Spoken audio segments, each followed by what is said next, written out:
南無本師釋迦牟尼佛。南無本師釋迦牟尼佛。南無本師釋迦牟尼佛。南無本師釋迦牟尼佛。南無本師釋迦牟尼佛。無上甚深微妙法。無上甚深微妙法。百千萬劫難遭遇。百千萬劫難遭遇。我今見聞得受持。我今見聞得受持。願解如來真實義。願解如來真實義。好啦，咁啊，上個星期呢，我哋就講到觀世音菩薩嘅14種無畏。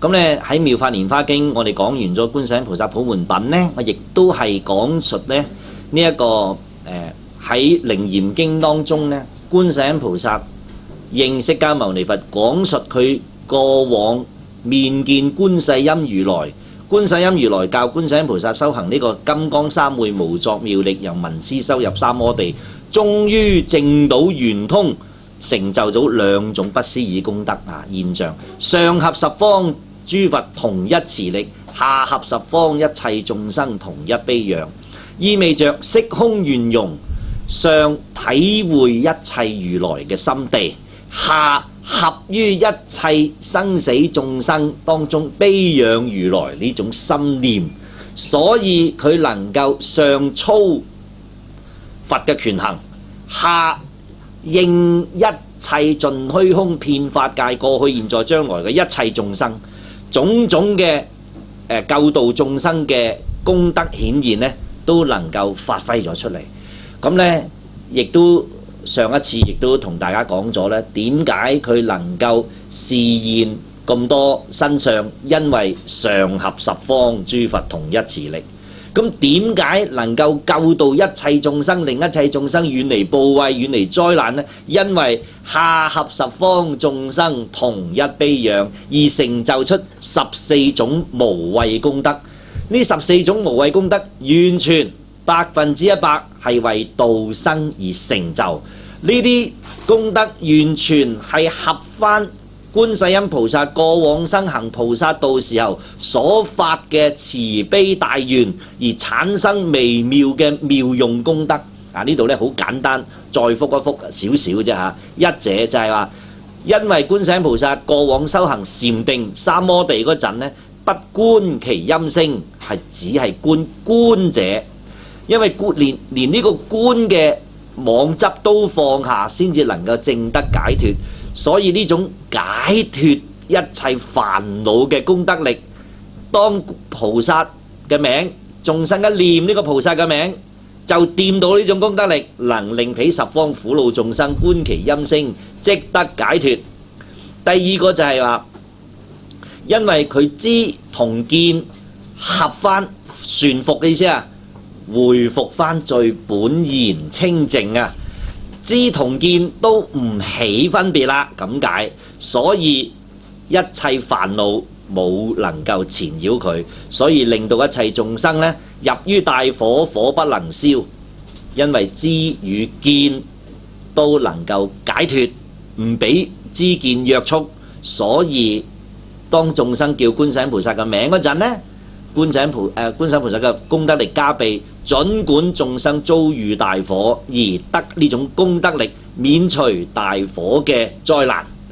因為第三，觀聽旋服，觀同聽呢兩種能力，能觀所聽嘅境都清淨旋服，即係好快達到清淨，復翻原本清淨嘅本貌，能夠令眾生雖為大水所漂，不能為水所溺。呢個呢亦都係菩薩喺解脫自在三昧神通嘅功德力顯現下，眾生嘅心一掂到呢種功德力，自然產生呢種水不能溺呢種嘅解脫現象。第四，因為觀世音修行禪定嗰陣斷滅妄想，冇任何妄想都冇，何來有殺害之心呢？所以離一切殺害之心，因為離一切殺害之心，所以縱有眾生入諸鬼國，好多鬼啊、魑魅魍魎、夜叉羅剎想害佢而不能害，因為點解啊？觀世音菩薩嘅功德力掂到佢啦，掂到佢啦。五者分即係幻聞成聞，意思就係話幻聞而演變到一種聞性，呢種聞性將六根完全放下，消伏眼耳鼻舌身意得以清淨，即係六根清淨啦。只係攝於聲聽，即係六根攝於一根，能令眾生臨當被害，刀尋斷斷壞啊！呢種功德力啊，如果有眾生被呢一個刀啊、劍啊，或者係刑法啊，或者係兵戈啊，即係話戰亂呢個危機就要遭受殺害嘅期間呢，所有刀劍猶如割水，所有嘅災害好似猶如吹啲光，啲光可唔可以吹得喐㗎？吹唔喐㗎。光裏邊嘅塵你可以吹，但個光你吹唔喐佢㗎嚇。聲無動搖能夠免除一切刀兵或者刀劍嘅傷害。好啦，六者幻分即係聞分精明，呢種聞呢種嘅特性顯現翻最原始嘅狀態，精即係結晶最純嘅咁解，明即係放大光明咁解嚇。呢種嘅知覺顯現最純最精明，明遍法界，呢種光明遍滿宇宙虛空，所以一切幽暗唔能夠存在。冇光就即係有幽暗啦，有光就即係冇幽暗啦。我哋唔係話整走啲幽暗，而係決定嘅係有冇光明咁解啫。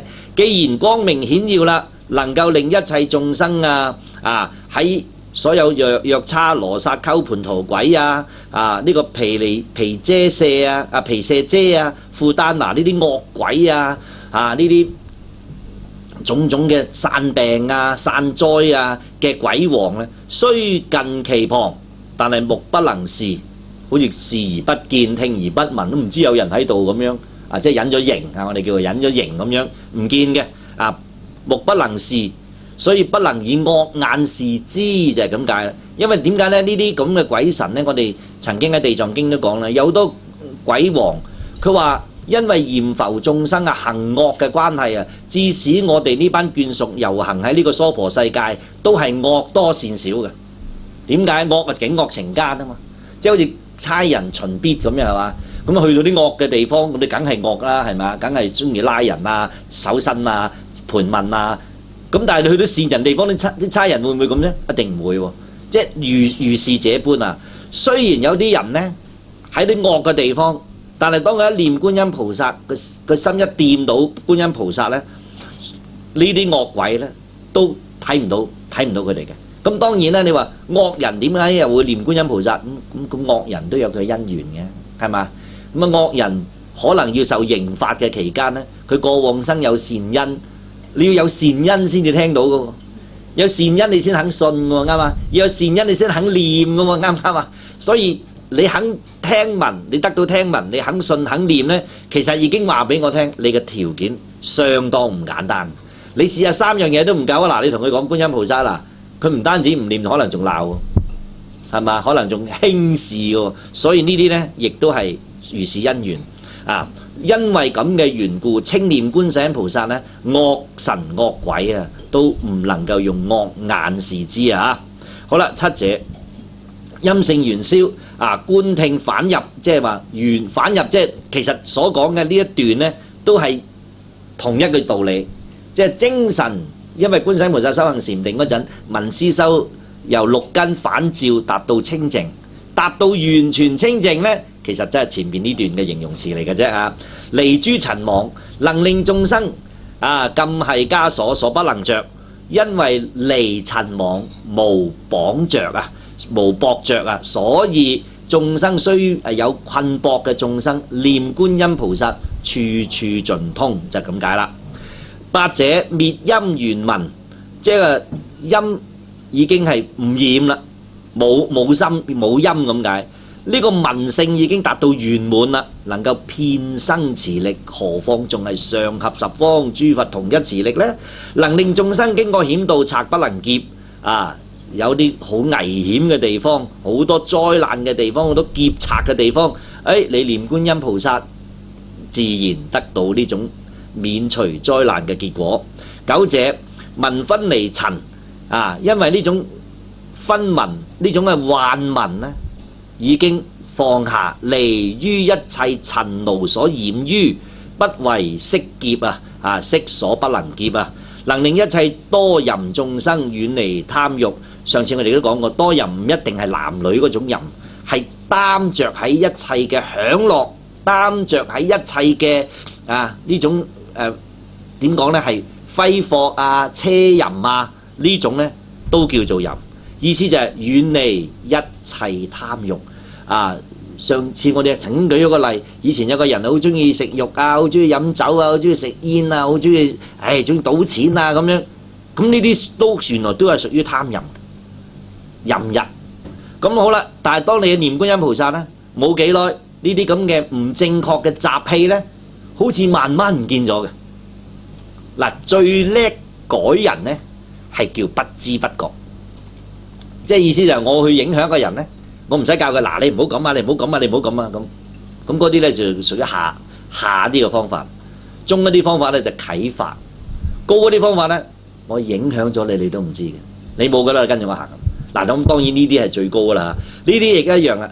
多念觀音菩薩，常念恭敬觀世音菩薩呢，自然就會得到呢種成就。點解啊？原來菩薩喺我哋嘅舉心動念去改變你嘅。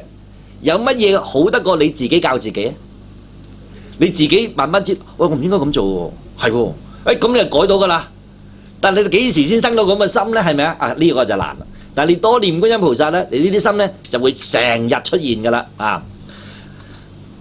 能令一切多淫眾生離於貪欲。十者純陰無塵，純嘅陰冇一切嘅塵勞，根境圓融，根係我哋嘅六根，對外嘅境即係六根同六塵合於一體咁解，合於一體，無對所對，仲有冇對立啊？即係我眼睇到色，耳聽到聲，有冇呢個？冇啊！合於一體啊！六根同六塵合於一體喎，大家知唔知幾犀利？即係乜你都知啦，同時期咩味道、咩聲音、咩想法，全部知，你知我，我知你，知一切眾生，哇不得了！根境圓融呢，無對所對，能令一切憤怒眾生離諸瞋恚，因為你知一切嘅因緣果報啊！我記得呢，我好記得我以前講惡業十善業啊，點樣可以離瞋即係憤怒、怒火、不滿嘅情緒？我點樣可以離？我離唔到嘅喎！我點解咁多人都要蝦我？我點解要感受忍辱咁？但係如果我根塵真係圓融嘅話呢，我一知，哎呀，原來我知一切因果，原來我該受嘅。你一知該受，你仲會唔會嬲啊？你即刻唔嬲嘅喎，我俾你嬲啲添咪得啦，嬲唔起咯，因為我知個原因啊嘛，係咪？我唔知個原因，我好嬲嘅喎。嗱，留意下，當你點樣去治我哋嘅愚痴以及我哋嘅怒火呢？我哋嘅不滿情緒呢？你記住一句説話：發生得梗有原因。點解咁多人都唔發生，要發生喺你身上呢？因為你過往生哦，到拉尾講兩個字，廣東話叫抵死，普通話叫活該，活該嚇。唉，抵啊抵！咁你自己都話抵啦，你仲會唔會嬲呢？唉，算啦，即刻心輕鬆晒嘅喎。咁嗰件事就擺低㗎啦。但係如果你唔算呢，嗰件事呢，日日困你，食飯食唔到，瞓覺瞓唔到，做咩嘢都好啦，你都唔開心。所以只有放下先係解脫，就係咁解啦。咁啊點能夠解脫呢？原來好簡單，你明因果就得。你唔明因果，點講都唔得。OK 嗱，上個禮拜我哋就講到呢度，以下落嚟我哋好快繼續落去，因為14無畏呢，佢一連串嘅，所以我覆翻前面第10個，咁講埋後邊4個呢，我哋就會知道呢。哦，原來觀音菩薩點解我念下佢，我又可以得到咁樣解脫；念下佢，我又可以有其他好處呢？我哋就知啦嚇。11者，消塵旋明，法界身心，猶如琉璃，朗徹無礙，能令一切分頓聖像嘅分頓聖像諸阿癲家永離痴暗。咩嚟呢？咁呢度咧有啲名相咧就要輕輕解釋一下啦嚇。11者，消呢個消即係消失個消一樣，塵即係所有嘅塵勞，所有嘅塵勞突然之間好似完全唔掛礙。呢個唔係話冇晒啲塵勞，而係你唔俾塵勞去帶，觀破一切塵勞不實。好似頭先有個師兄嚟食飯問我：哎呀，點樣我哋知一切假？我哋點樣可以日常生活體驗到假呢？我日常生活真係唔覺得係假㗎喎。我話好簡單，你每一樣嘢，你可以嘅話，你諗翻你細個，由你讀書、談戀愛、結婚、做生意、打工咁諸如此類，梗有好多嘢唔開心㗎。而家你諗翻啦，係咪一笑置之啊？跟住你話，你諗翻10年後，睇翻而家今日，10年後睇翻今日，咁你話我睇唔到咁耐，1年後睇翻今日都得嘅，原來都係一樣嘅感覺。我哋由一出世，我哋嘅知覺，我哋嘅心就俾呢個身體當下間發生嘅嘢就介懷住嘅，啱唔啱啊？扣住嘅。咁我叫你嚟喎，得唔得啊？唔得，嚟唔到，因為我介替緊啊嘛，點嚟到呢？但係你跳翻遠啲去睇翻以前呢，你仲介唔介意以前拍公仔紙俾人立咗你一沓公仔紙啊？你會唔會介意你俾人偷咗你10粒波子？你嗰時真係興到咧辣雞咁，係咪啊？你會唔會再介意呢啲嘢？算啦，係咪先啦？但係當時你好介意嘅喎，原來我哋人一樣，結婚好、離婚好、生仔好、好順境好、好逆境好，我哋嘅心都會介懷嘅，啱唔啱？但係當你跳後啲睇翻而家呢，一笑置之。嗱，我話大菩薩嘅佢唔係跳10年後睇而家，有啲阿羅漢嘅跳將來生睇翻而家，菩薩嘅就睇過去、現在、將來嘅一切世間，原來都係夢幻，佢使乜介意呢？所以你嘅心越闊，猶如虛空嘅話，你睇嘅嘢越透，所謂看透人生，看透即係 X-ray 咁啊 ，X 光咁啊，照透我哋嘅過去、現在、將來。原來一切都會出現，係不停出現。原來佢跟因果，但係冇樣嘢係永恆嘅，一出就冇，一出就冇，一出就冇，都係嗰句。所以我一明白嘅話，我真係心領神會明白嘅話呢，我叫你嬲，你嬲唔嬲得好？我叫你執住怪責，你執唔執得住？你都唔會執㗎。嗱，所以明與唔明呢，有時真係講自己嘅內心。咁當然呢個最關鍵係咩呢？呢個眾生佢過往生嘅因緣、福力、智慧顯現未？夠唔夠資糧？呢個都係同禮敬諸佛、稱讚如來、廣修供養有絕大絕大嘅關係。如果我哋冇做呢啲嘢嘅，我可以話俾大家聽，你快啲做，因為我哋嘅業力好大。能涵須彌，能深巨海，能象聖道。業力一到，乜都惡業做得出㗎，乜嘢都做得出㗎。人係乜都做得到㗎，但係佢嘅智慧一嚟，佢乜嘢都可以改到㗎。仲有，如果佢大願心一發，佢乜嘢都成就到㗎。妙法蓮華經就係教菩薩如何可以圓滿一切善願，可以度一切眾生，所以都係呢樣嘢嚇。好啦，咁啊講翻咯。當一個人觀透一切塵勞，顯現翻最光明呢個法界身心，猶如琉璃，清澈咁解。我哋睇到好多佛國土啊，代表咗咩啊？好似塊鏡咁清淨嘅，朗徹無礙，朗朗天空。徹即係盡咁解，冇嘢障礙到嘅，猶如虛空，有冇嘢可以障礙個虛空？障礙唔到，虛空藏晒所有嘅嘢。因為呢種智慧力、光明力、知覺力，任何眾生一叫到，能令一切昏，即係昏，即係暈啦，暈咗；頓，即係愚蠢啦，好業力好重，障得佢好緊要嘅，好頓嘅嚇。呢啲咁嘅特性障住阿癲家係咩呢？或者叫阿癲家嚇。阿癲家呢係指有另外一個名稱叫做一闡提，大家有冇聽過？一闡提呢係代表一啲眾生善根斷盡。即係咩叫善根斷盡呢？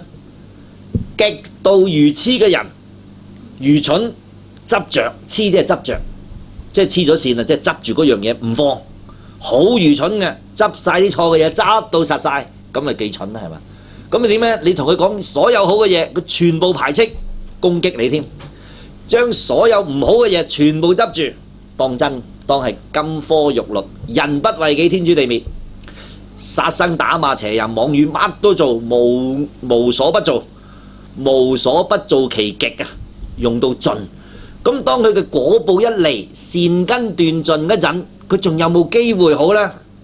冇啦，永墮三惡道報，乃至永處地獄。呢啲人名為一闡提，即係冇得救噶啦，盡晒咁解，善根盡晒嘅眾生咁解。但係呢個第11種嘅功德，觀世音菩薩猶如虛空，合十方如來同一持力，整個身心如淨琉璃，朗徹無礙，能令一切昏頓嘅所有阿癲家，即係一闡提，永離痴暗。咁我哋睇，哇，好難喎！係啊，我哋用人嘅時間空間去探討、去認定，你會覺得好遠好遠，有排都未可能。但係喺虛空，過去、現在、將來同時期睇晒嘅，冇過去、現在、將來嘅。我哋而家就有過去、現在、將來。喺宇宙嘅虛空係冇，只有巨業受生嘅啫。所以人嘅生死，我自己好耐以前我已經體會得到呢，我哋未必生喺將來嘅，我哋有可能生喺以前都未定嘅，唔知㗎嚇。你同我都唔知，因為三世炒埋一碟㗎，係真事嚟㗎嚇。呢個呢，就當然啦，呢啲係對佛法有深入嘅認知呢，佢唔會再俾啲相貌去困駁佢嗰個思維呢，佢就會有體驗得到。呢啲永離如痴，點解地藏王菩薩、觀世音菩薩一地獄都有佢嘅示現？咁呢啲人點救？睇下佢有冇人因緣，但念得一佛名、一菩薩名、一句一偈大成經典，都係地藏王菩薩嘅方法啦。咁你一念到佢哋嘅名呢，呢啲一掂到，即係好重業，一掂到呢一個淨琉璃，係咪唰一聲又滅咗啊？就可以拔出佢嘅根本業緣，顯悟宿世之事，同地藏經一樣嘅度眾生嘅方法。先拔咗佢喺地獄餓鬼畜生嘅苦，可能一世都唔得，可能仲要好多世，但係佢聽過一掂過中咗啦。所以呢，我哋點解話裝理經典啊、起佛塔廟嘅功德咁殊勝嚇？做佛形象、菩薩形象咁殊勝，係因為呢啲方便力能夠騙到一切嘅眾生。只要眾生一聽到菩薩嘅名，見到菩薩嘅形，呢個菩薩一定救到佢咁解。我哋要知，但係佢力係點嚟㗎？因為佢修耳根圓通、證到圓通，上合十方諸佛同一持力，下合十方眾生同一悲讓，所以能夠有呢種能力，就係第11無畏。12者用形復聞，不動道場，攝入世間，不壞世界，能遍十方，供養微塵諸佛如來，各佛邊為法王子，能令法界無子眾生欲求男者誕生福德智慧之男。嗱，第12，我哋話求男得男，求女得女係嘛？佢點解會有呢種能力呢？咁佢話我呢種能力係因為我修耳根圓通，容形將自己嘅身形冇咗啦，融化咗，復文入於一種文性，意味着整個宇宙虛空就係觀世音菩薩嘅文性咁解，同唔同意啊？係咪整個宇宙虛空都係觀世音菩薩嘅心臟，都係觀世音菩薩嘅聽聞啊？純一文性啊！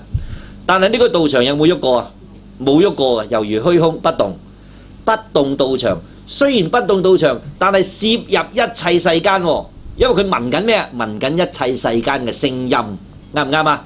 但係不壞世界，佢又唔會改變你、毀壞你呢個世界。而呢種聞性能遍十方，呢種能性不單止能遍十方，能夠供養微塵諸佛如來喺一一如來喺一一國土當中顯化一一法王子菩薩摩訶薩，為佛邊呢？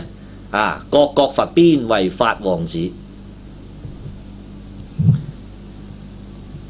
喺呢度有一個可以講得嘅比較難理解嘅現象，記唔記得我哋講佛塔出現嗰陣，多寶如來話：你哋想見我嘅色身，我需要呢個世界嘅如來嘅所有分身諸佛俾我睇到晒，集中就喺呢度，咁我就會現色身，係嘛？係咪當時東南西北四維上下十方世界各有500億恒河沙數諸佛都出現喺呢個法會裏邊啊？呢啲都係釋迦如來嘅分身諸佛，亦係而家十方一切諸佛。你留意下，所以佛直呢講，我曾經講我是此佛，我是他佛，我是彼佛，其實一切佛同一個法體，其實講緊呢個秘密。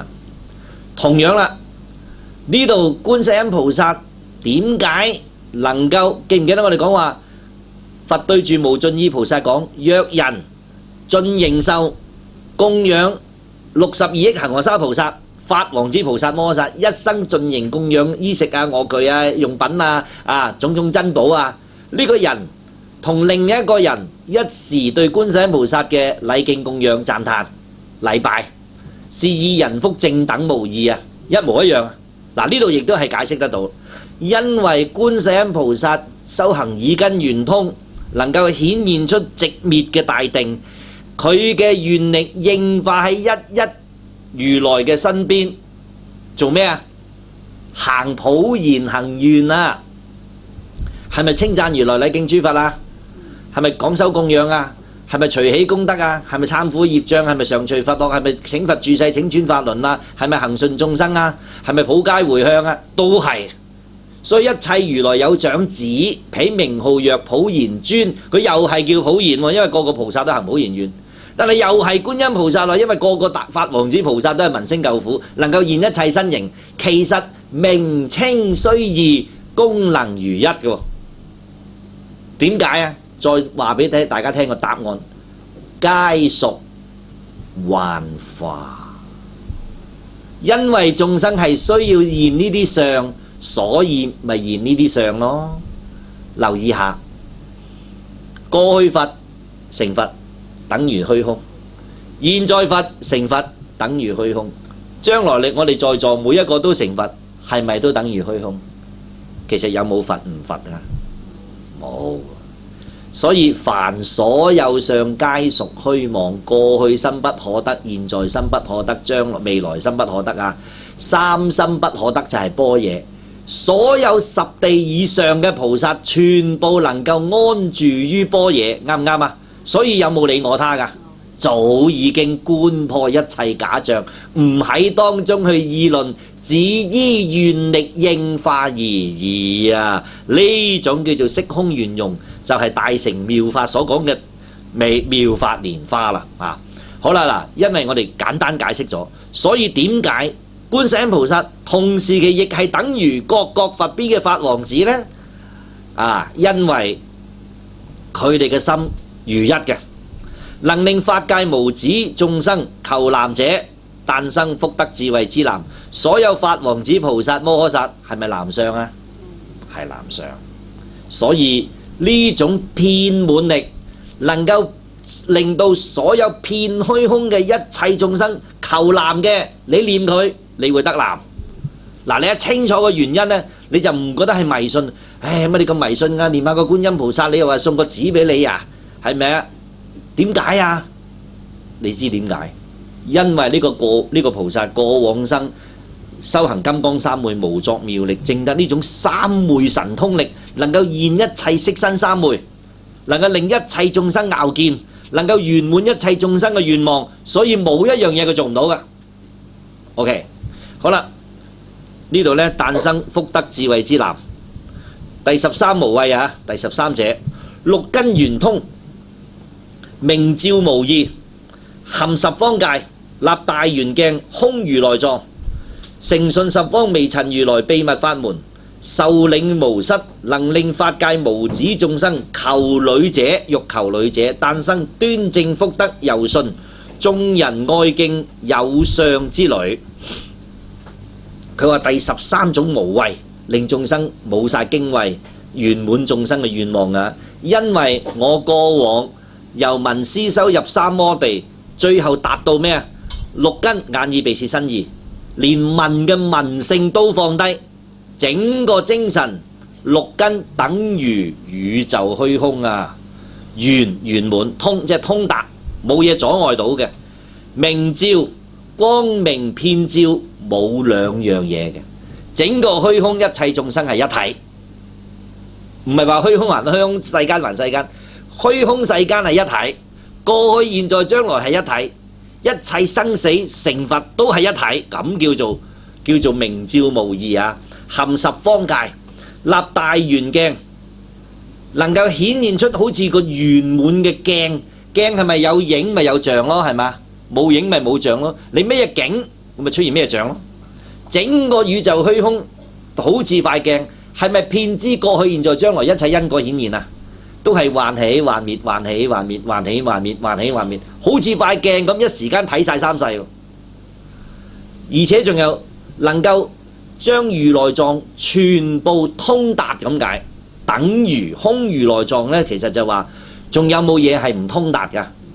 通達晒，等於咁解，即係佢個心係咪等於如來啊？咁係咪如來嘅化現呢？正等無異。所以點解十方諸佛都讚歎觀世音菩薩啦？我睇咁多經典當中，佛對住觀世音菩薩咁讚，最圓通啊！所以呢個觀音就係慈悲即觀音啊嘛，啊能夠大願即係即係呢個普賢行願嘅咯，係嘛？所以以願嚟到去安立，而家呢個以智慧嚟到安立眾生。誠信十方微塵如來秘密法門，能夠秉承恆順十方所有虛空裏邊嘅一切微塵如來，即係喺呢個宇宙虛空嘅角度去睇一切佛土，係咪個粒粒都微塵啊？無數如來嘅佢哋嘅秘密法門，秘密法門分開有幾種？秘密法門相反過嚟叫顯淺易明嘅道理，啱唔啱啊？顯淺易明嘅道理就係嗱，有個老師啊，我哋皈依啊，跟住你唔好做壞事啊，做好事係嘛？啊，你應該點樣清淨啊？點樣覺悟啊？啲呢啲可以言説嘅，可以言説。但係一去到令到我哋覺悟嘅咧，就講唔出聲嘅。例如你嘅清淨同我嘅清淨一樣，講唔講到出嚟㗎？所以我哋講嗰啲古德講嘅印心，即係意味着，譬如話我同你食嘢啊，嗰樣嘢，哎呀我中意食，你又中意食，大家夾一鑊，唔使講嘢啊，你又中意食，我中意食啊嘛，係咪先啊？咁咪笑下知道係咪啊？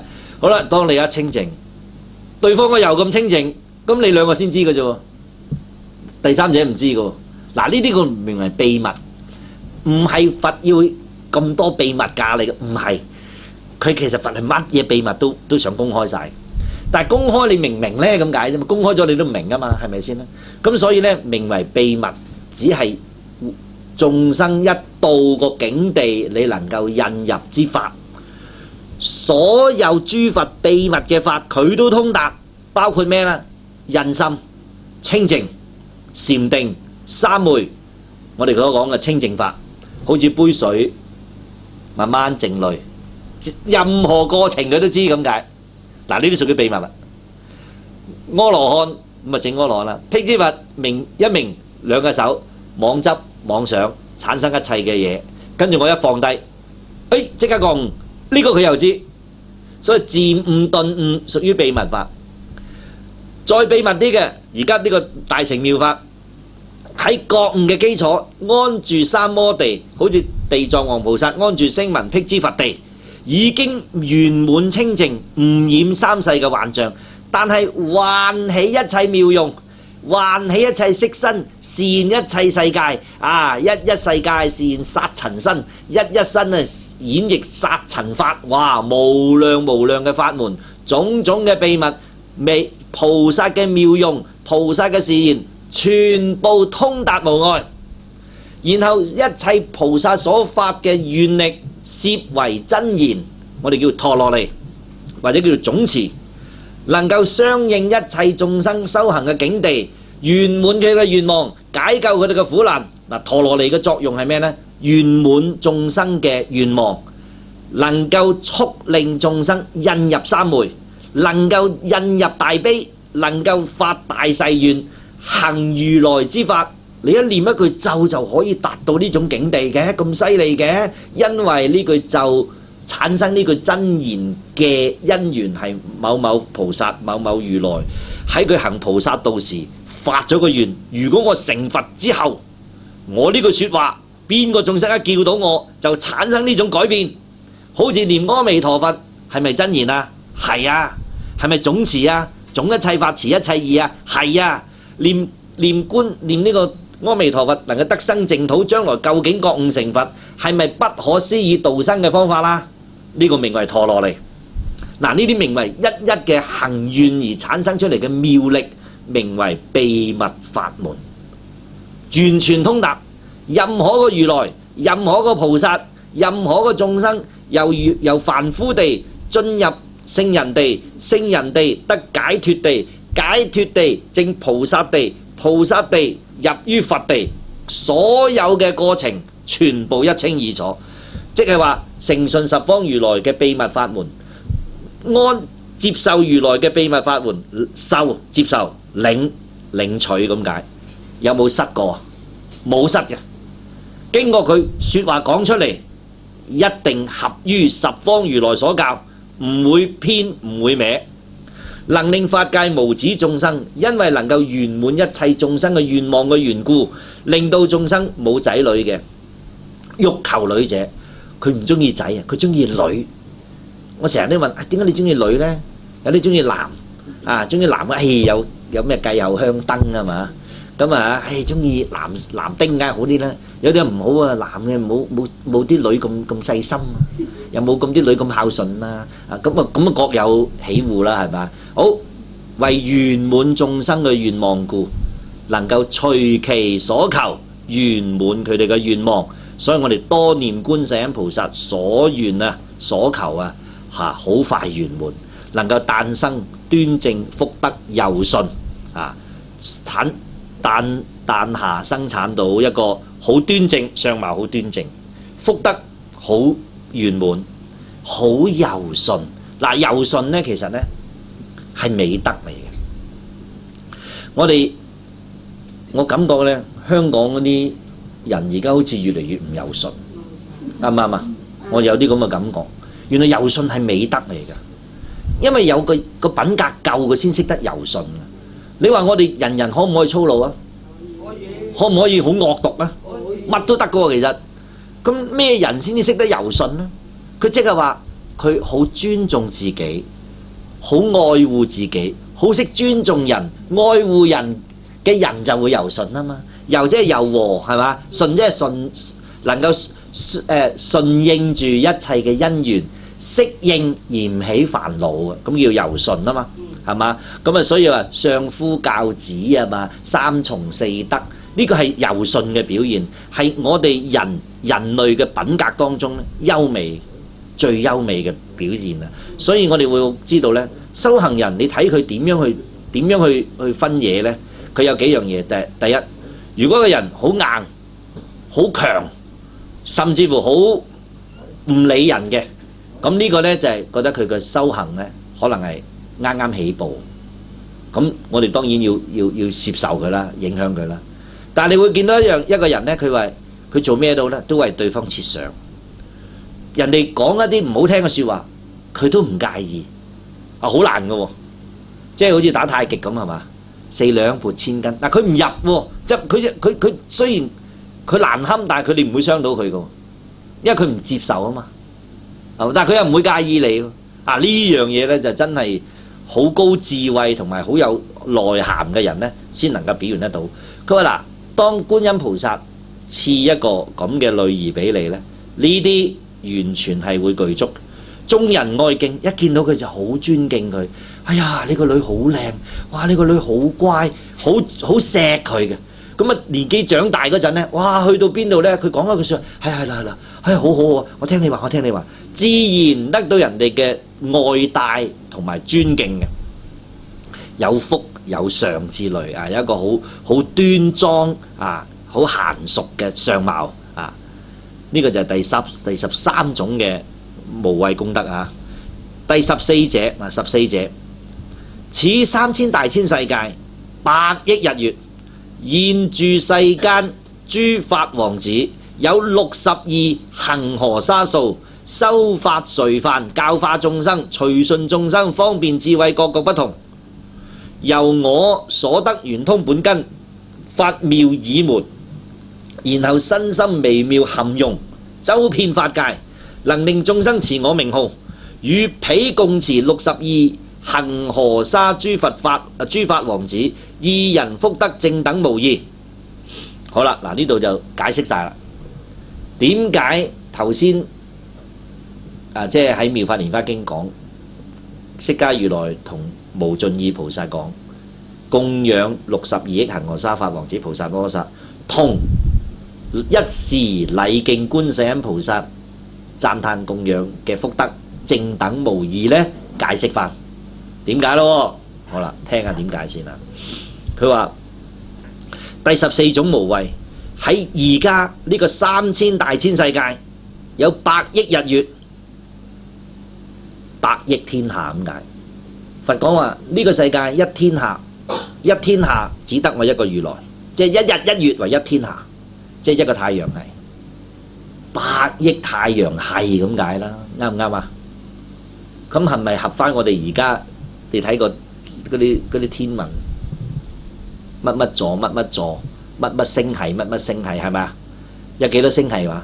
你睇我睇睇，62億62條恒河沙數，一條恒河沙都計唔掂咁多啦，係咪啊？62條咁多恒河沙數啊，裏邊有咩3000大千世界，8000日月包含，裏邊所有嘅如來側邊嘅2位法王子叫諸法王子，總共有62恒河沙咁多個數目，佢哋各依自己嘅如來教化隨範，隨即係話展示，範即係風範，即係話佢哋依照住各嘅如來教導，成就法王子菩薩摩訶薩，堪為佢哋世界嘅眾生修行嘅典範咁解。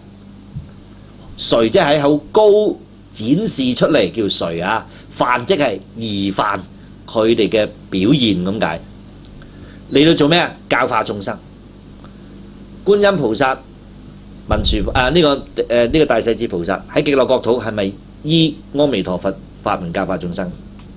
文殊普賢喺呢個世界依釋迦牟尼佛嘅教化眾生。月光遍照菩薩喺藥師琉璃光如來佛國土依藥師琉璃光如來嘅教化嗰個世界嘅眾生。個個世界嘅眾生嘅根基唔同，教法各別。但係觀音菩薩亦都講咯話，佢哋教化眾生，隨順眾生，方便智慧，各個不同。因為隨順眾生故，佢哋用種種遷就眾生嘅方法，產生遷就眾生嘅智慧。62億恒河沙菩薩，個個都唔同嘅，人人都唔同咁解。所以係咪一種法可以令我得阿耨多羅，就所有人都要跟呢種法呢？答案係不是，不是㗎。所以佛法如大海，你計唔掂數。但係佢原理咧，我哋最緊要睇到個質量喺個法理度，唔係睇個現象去議論。好似8歲龍女喺摩羯羅龍宮受呢個妙法蓮華經，觀世音菩薩話呢個文殊菩薩話佢快成佛啦。喺多寶如來座下嘅智積菩薩以及呢個世界嘅舍利弗唔信，佢轉身就成佛。我哋會睇得出一樣嘢，原來啊一切菩薩嘅示現唔係我哋凡夫肉眼可以辨別出嚟，但係因為觀世音菩薩佢話由我所得圓通本根，因為我由聞思修入三摩地，由耳門入顯現六根消融，冇晒對比，直滅大定，而顯現出最圓滿通達嘅根本，法妙耳門。整個宇宙虛空都係我嘅耳根，聽聞一切眾生嘅一切聲音，然後身心整個身體以及心量微妙含用，即係整個宇宙都係觀世音菩薩嘅身，啱唔啱？亦係觀世音菩薩嘅心，啱唔啱？嗱，呢個解釋就係咁樣啦，等於嘅。含即係包含，容即係容納，過去、現在、將來都容納，何況而家呢62億恒河沙菩薩，佢由佢最初修行，直至到而家正法王子菩薩摩訶薩，佢所修嘅一切法，我全部盡知，一切功德我全部圓滿，周遍法界，法界係包含過去、現在、將來，超越62億恒河沙菩薩添。因為呢種嘅圓滿嘅功德力，上合十方諸佛同一持力嘅原因，能令眾生持我名號，能夠令到一切眾生叫我個名，因為我已經圓融到62億恒河沙菩薩摩訶薩佢哋修行嘅功德力圓融到啦。與彼共持62恒河沙諸法王子，二人福德正等無異，同所有共持一齊持足62億恒河沙諸法王子呢個福德，有兩個人，一個人禮我，一個人持晒62億恒河沙菩薩嘅名義啊，一模一樣，正等無異。世尊，我一名號與彼眾多名號無異。咁我念觀音菩薩係咪等於念地藏王菩薩咧？係咪等於念呢個大願大行普賢菩薩咧？係咪等於念文殊師利菩薩咧？係咪咧？原來答案係，因為點解？因為所有法王子菩薩嘅心都通達。請問佢哋係咪修無量義啊？無量義從一法生，嗰一法能叫咩名啊？叫無上。係咪六地以上嘅菩薩已經證般若，佢哋已經唔俾世間嘅物質假象、現象嘅假象去紛擾？有冇我？有冇人？有冇眾生？有冇受者啊？離四相行一切善法，係金剛般若波羅蜜嘅教法。般若係屬於第六地，六地以上遠行地，即係修呢個方便波羅蜜，做唔到嘅就發願波羅蜜，願成就力波羅蜜，力波羅蜜圓滿成智波羅蜜，名為十地菩薩啦。十地菩薩再上叫做等覺菩薩，就係法王子。係咪所有法王子都圓滿十地啊？一定啦！你唔圓滿十地，你點能夠正等覺啦？係咪所有法王子同一個清淨都係以無上啊？其實一樣嘅啫喎。嗱，呢個呢，喺證到呢個圓通當中呢，因為觀世音菩薩喺觀世音如來面前得到呢一種金剛三昧無作妙力由聞思修入三摩地以門圓通，所以能夠佢嘅願力，佢過往生嘅願力，能夠令到佢同現在嘅十方62億恒河沙法王子菩薩摩薩嘅功德一模一樣。原來個秘密喺邊度呢？就係喺個願度。有啲如來住世，我哋頭先即係之前睇到嘅佛為佢嘅弟子一一受記，有啲如來住世幾劫嘅啫，有啲如來住世幾十劫，有啲如來住世幾百劫，有啲如來住世無量百千萬億劫，都係佛化道嘅眾嘅弟子。點解唔同呢？咁多原來係因為呢個菩薩所發嘅願力唔同，所以佢住世成佛住世嘅年限唔同。呢個就係分別啦。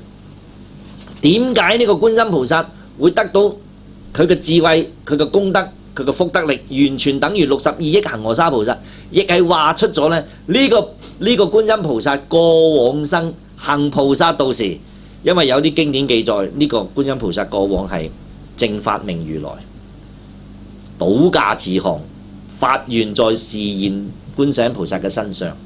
觀世音菩薩發聞聲救苦個願。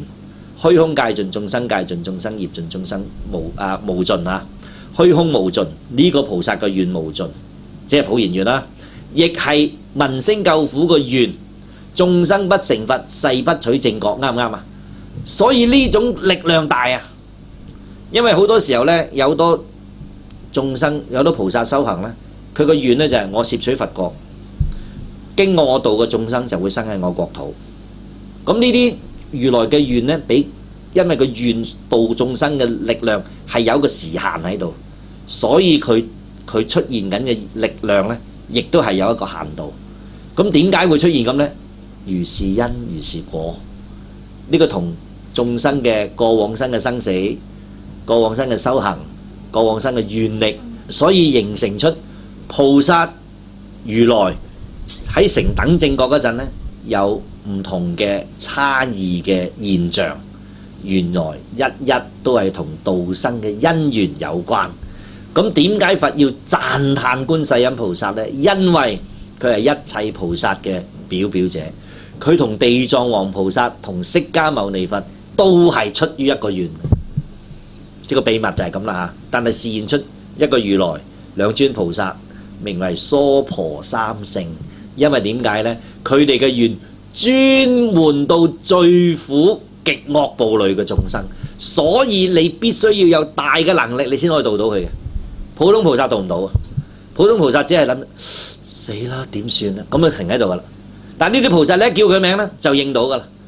所以無數菩薩都係做緊一個動作，就係宣揚讚歎呢啲大菩薩嘅名。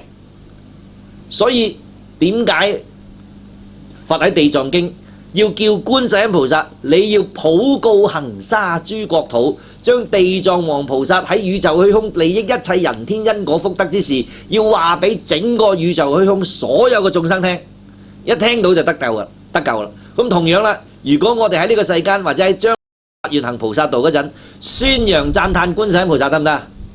梗係得啦。所以喺地藏經當中，佛對住觀世音菩薩講：戀慕語者、稱讚語者、供養語者，於無上道都得不退轉噶啦。所以都係讚歎噶。為呢兩個大菩薩最不思議。點解我要抽普門品講得咁詳細呢？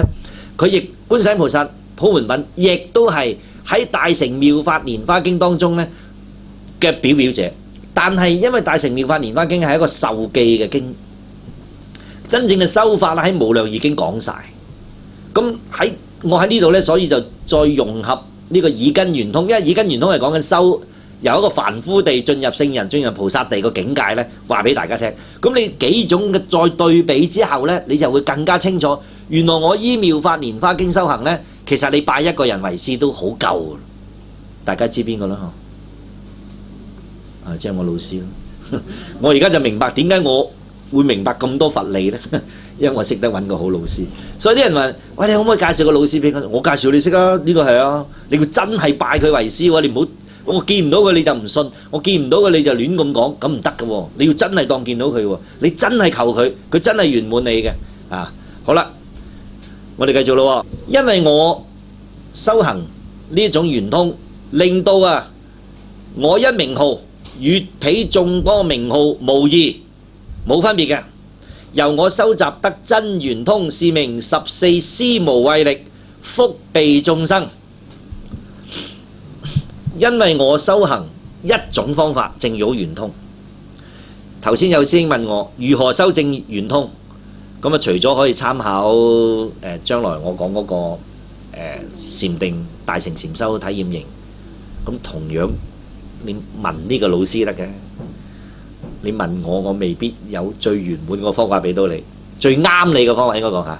你問呢個老師呢，佢實有最啱你嘅方法所以呢，我哋喺弘法導師培訓班呢，我第一講呢，我係有一個課程就係發願，願我早得圓通智㗎，願我早得種種方便智方便咁。你發咗願，你只要真誠發願得㗎啦，諸佛如來觀音菩薩一定圓滿你㗎嚇。咁呢個就係最方便嘅方法嚟㗎嚇。因為我收集得真圓通，所以俾個名佢，是名14施無畏力。所以我哋成日話14無畏，14無畏呢係出自耳根圓通，靈驗經嘅耳根圓通章。福庇呢個庇你可以福披又得，披福又得。庇即係話為眾生所準備嘅，咁係咪個個都可以攞呢？係啊，個個都可以攞嘅。係咪個個都可以用呢？個個都可以用嘅，冇一個用唔到㗎嚇。不過你願唔願意攞？你肯唔肯攞？你願唔願意攞？你相唔相信攞咁解嘅啫？你一叫，全部都係你嘅，咁解。為眾生準備晒一一嘅圓滿世間願望嘅福，以及成就出世間解脫嘅智都俾埋你㗎啦。好啦，世尊，我又獲是圓通，修證無上道故，又能善獲四不思議無作妙德。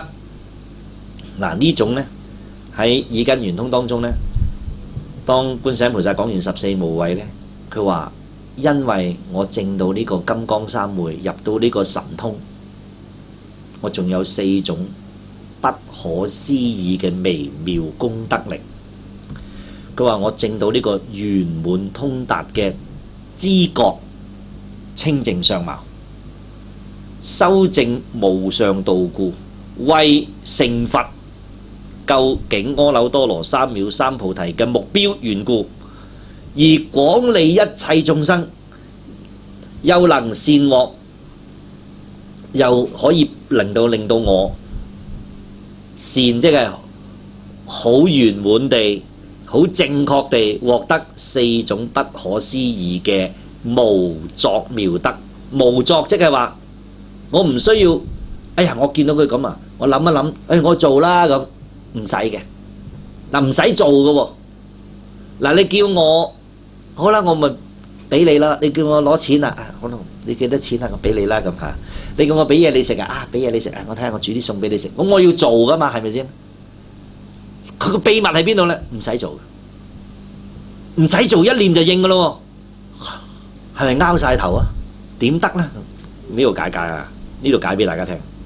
一者由我初獲妙聞心，心精為聞，見聞覺知，不能分隔，不能分隔，成一圓融清淨寶覺，故我能現眾多妙用，能說無邊秘密神咒，其中或現1首、3首、5首、7首、9首、11首，如是乃至108首、1000首、10000首、84000呢個度個削迦羅手，削迦羅手。咁有啲譯咗做初迦羅手。咁點解呢？咁因為呢個閃爍啊，閃爍生輝啊，呢個爍啊。咁有啲噏個拎，咁原來喺字典裏邊都有個拎，有個爍。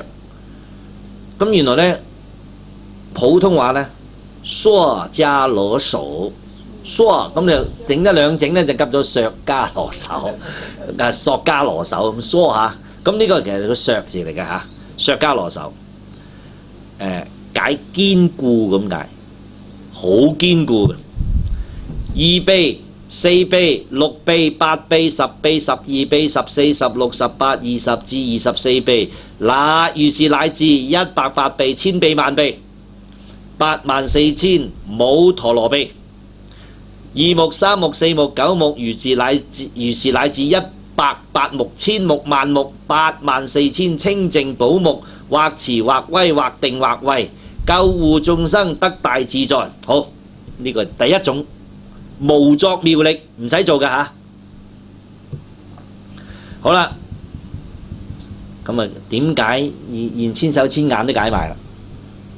嗱，咁你知道個原理，你係咪覺得哎呀出自有佛經嘅喎，唔係亂噏嘅喎？咁啊呢度講，跟住我要解釋下點解要用咁多頭咁多臂？點解呢？好啦，佢話因為啊，我最初獲呢一種妙聞，即係話我先講妙聞。我第一個妙唔解先解中間嗰個妙聞兩個字先。你講嘢，我耳根聽到妙呢唔叫妙。我喺寂靜嘅本體，同時聽到過去、現在、將來、宇宙香嘅一切聲音，但係聽到一切聲音唔俾一切聲音帶動，呢種知覺啊，叫做妙聞。第一個妙係呢種聽到呢種聲音而能夠作出一嘅相應嘅知覺心，唔係言語可以解釋得到嘅，但係有呢種能力嘅。原來呢種能力你我都有嘅。十方諸佛就係咁樣成十方諸佛，明顯現呢種妙聞心而成諸佛。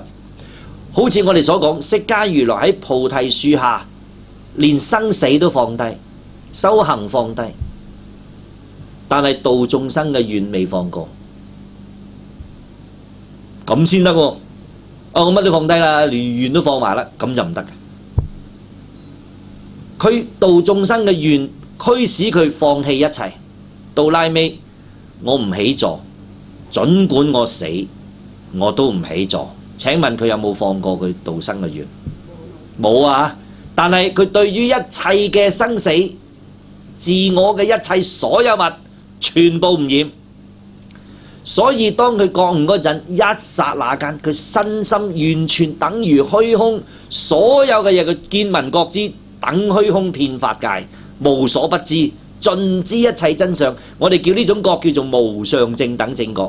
當然呢個係十地等覺菩薩入於生死當中，到最後一生成佛嗰一個覺悟，就叫做究竟圓滿。咁而等覺菩薩喺佢示現到以菩薩身，佢嘅緣覺一定雖然佢係等於佛啫，但係佢示現個相仍然係菩薩之相啊！呢個係因願力影響嘅，影響出嚟嘅。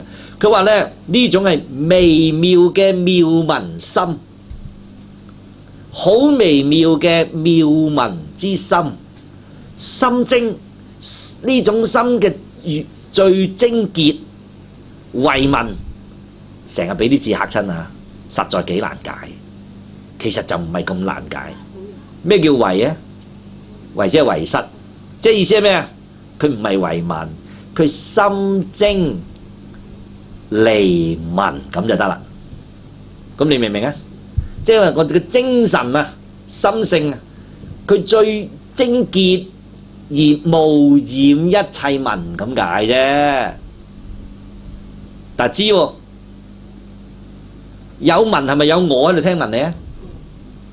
咁啊宇宙虛空都冇我，咁啊邊度有邊個聞緊啊？但我知道晒喎，呢種微妙覺性啊，冇個體，即係冇主冇受，冇 subject 冇 object 咁解，純一清淨，乜都知道晒，唔喐嘅喎，但係知一切。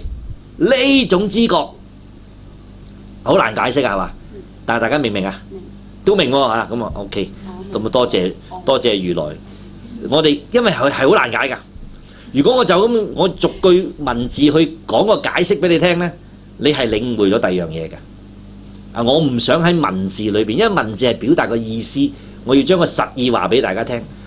如果我就係靠我一個人去聽大家呢，就我嘅耳根聽聞大家，於是乎就產生呢啲唔叫做妙聞啊，呢啲叫凡夫嘅俗聞嚟嘅啫，即係好世俗世間嘅聽聞。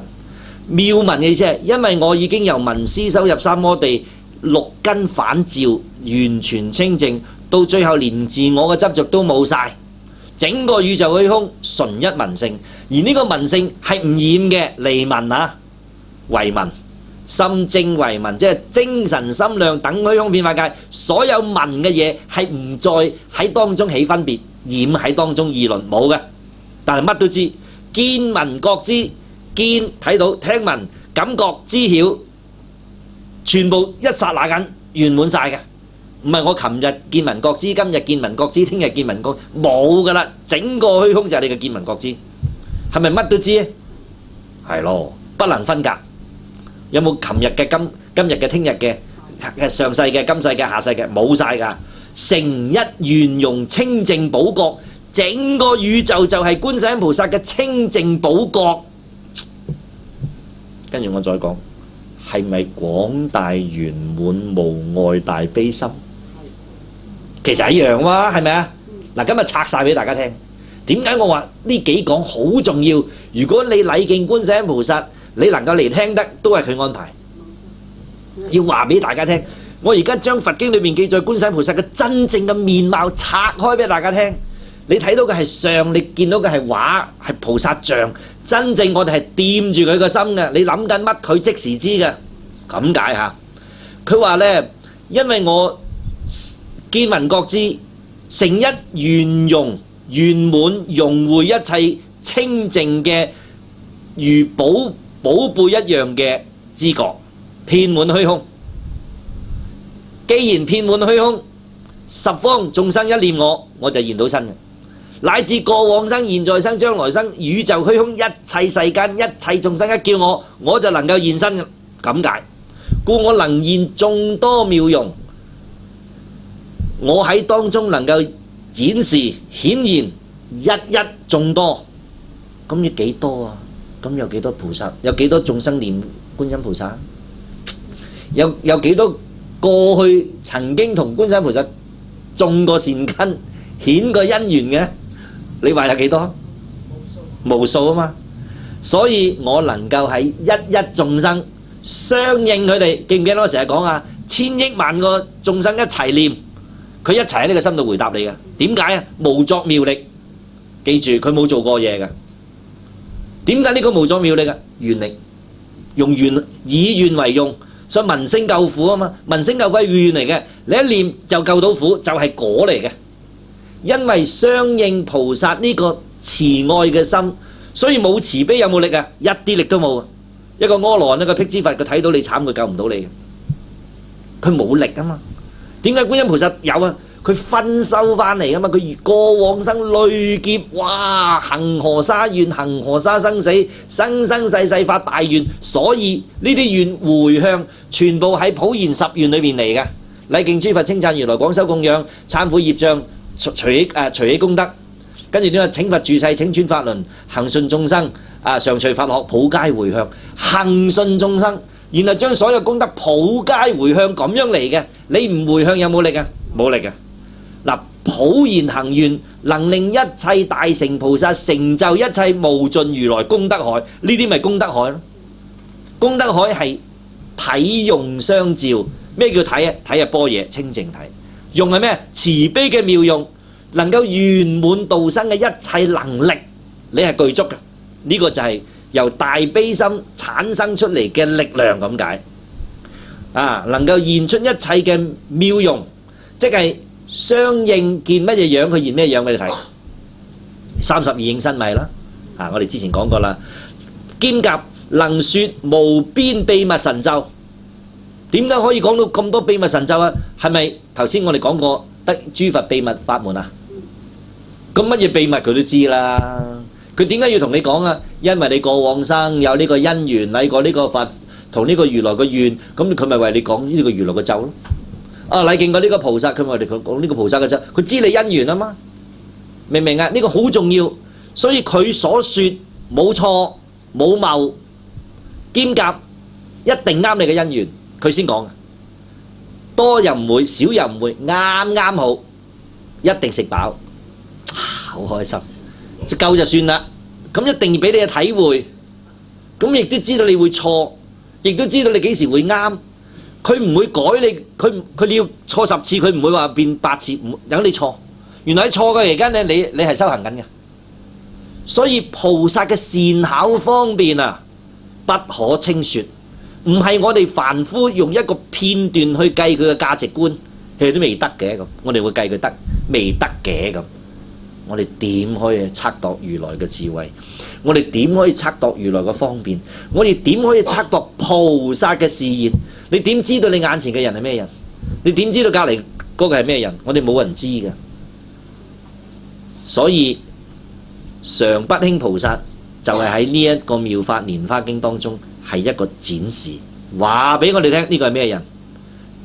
遲啲我再講到大悲心陀羅尼經，呢個陀羅尼嘅真實相貌就係觀世音菩薩嘅真實相貌，亦係一切諸佛嘅真實相貌，亦係一切菩薩、法王子菩薩、摩薩嘅真實相貌。所有呢啲菩薩都係呢個樣咁解。好啦，能現眾多妙用，能說無邊嘅神咒、秘密神咒。神咒嘅作用係咩呢？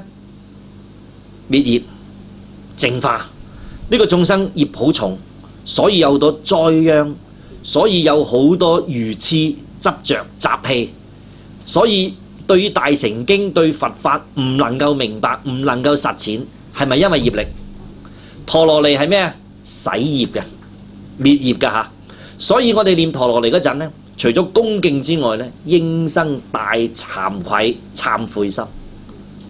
你好快會成就滅業嘅功德。我哋教眾生受持陀羅尼，恭敬之餘要修慚，要稀有，要珍重。所以你好快同呢個菩薩嘅願力，呢個陀羅尼嘅願力相應，速滅我哋無量身口意嘅惡業。好啦，喺當中或現一手即係一個頭啦，3個頭啦，唔知3頭6臂啊，好多臂添嘛。現出1個頭、3個頭、5個頭、7個頭、9個頭、11頭啊，11手觀音啊。如是乃至108手，108個頭，咁好似好多啦。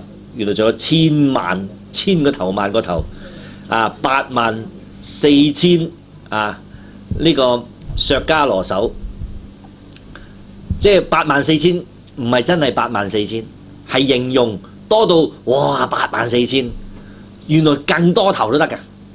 咁現咁多頭做乜呢？點解又現咁多頭呢？原來意思就係話一相應唔同嘅眾生、唔同嘅因緣。再講一個你哋未必理解得到嘅秘密，原來每一個眾生過去生死、而家生死、將來修行、將來成佛，都會同呢個菩薩有因緣。咁呢個菩薩呢，都會專門度身訂造為呢個人現身相，咁犀利㗎！唔係一生一世，係好多生好多世，直至呢個人成佛㗎。所以呢個觀世音菩薩係咪我哋嘅大善知識啊？你一明，所以現咁多手係因為眾生無量，因緣無數，所以現出種種嘅樣，有咁多個頭。頭係好似你見到個形象，哎呀，我見到呢個觀音菩薩，哎呀，我見到呢個樣，我咪有個目標，我咪會相信。我俾你見係因為攝受眾生，先俾你見。根本整個虛空就係觀世音菩薩個樣。咁但我睇唔到，我見唔到，我唔信啊嘛，係咪先？我冇目標，即係眾生，我個凡夫咪睇到，咁咪現出需要我見個樣咯。好似地藏經講，釋迦如來過往生喺呢個世界現幾多身相？好似喺極樂國土啊，阿彌陀佛係現著了，係咪現種種嘅音樂，都係示現，因為點解？攝受眾生故，所以就現出無量嘅樣相貌。好啦，二臂、四臂、六臂、八臂、十臂、12臂、14、16、18、20、24啊，如是乃至108臂、千臂、萬臂、84000母陀羅臂。點解用個母呢？母係咪母親啊？母親嘅臂要嚟做咩㗎？係咯，話明母親嘅臂只係俾服侍仔女嘅啫嘛，係咪先啦？母親嘅手臂係咪抱住仔女啊？一係抱住啊，一係湊佢啊，一係大小二便啊，食飯啊，換衫啊，拖佢行啊，係咪？全部都係為服侍眾生而有嘅，意味着所有嘅示現出嚟嘅手，全部係為照顧眾生、拔濟眾生、教育眾生而示現出嘅作用。手臂譬喻能力，改善修行人，改善眾生嘅果報，現前嘅欠缺不足之處，係阿媽隻手要幫啊，啱啦。咁幾多隻手啊？好多隻手，好多隻手，意味着呢個阿媽嘅能力大唔大？我哋7手8臂咩？點做啊？唔知84000母陀羅臂，即係話意味着哇，無數咁多眾生，同時佢叫佢全部救得晒。有冇一個眾生佢救唔到㗎？冇喎，對唔住，整個虛空佢包容晒過去、現在、將來，佢嘅能力展示出喺個手臂度俾你睇到咁解嘅啫。其實救緊你，你唔知嘅啫。你一叫就改變緊你㗎啦。啊 ，OK， 好啦，咁啊。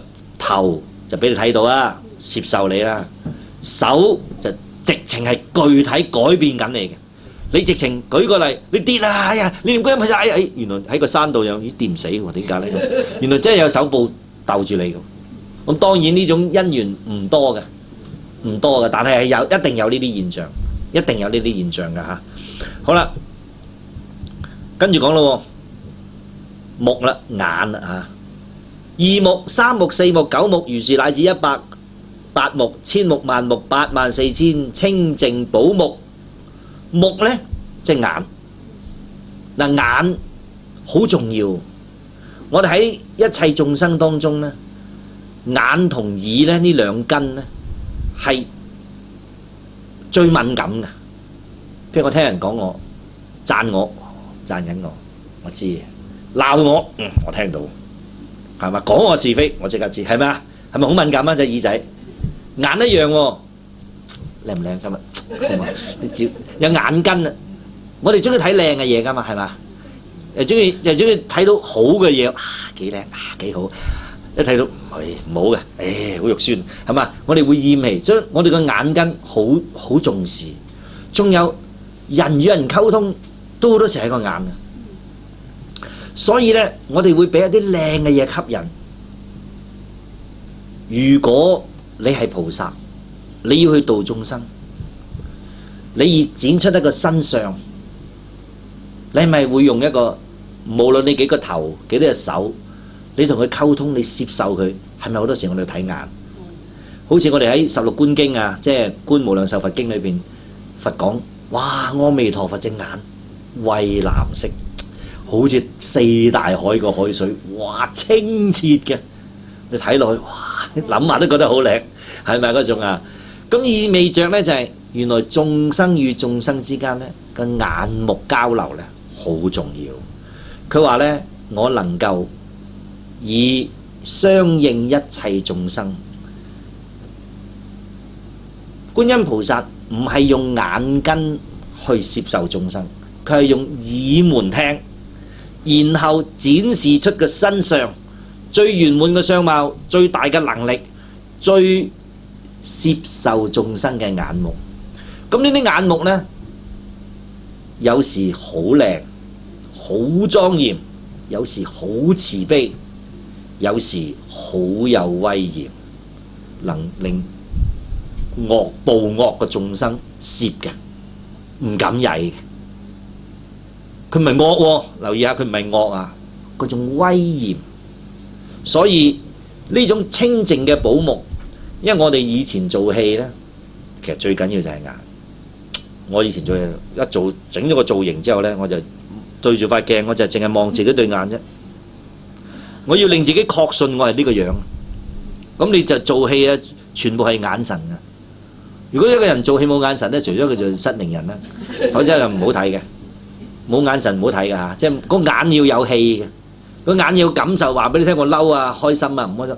所有外國嗰啲影帝啊、影后，全部係用眼做戲㗎。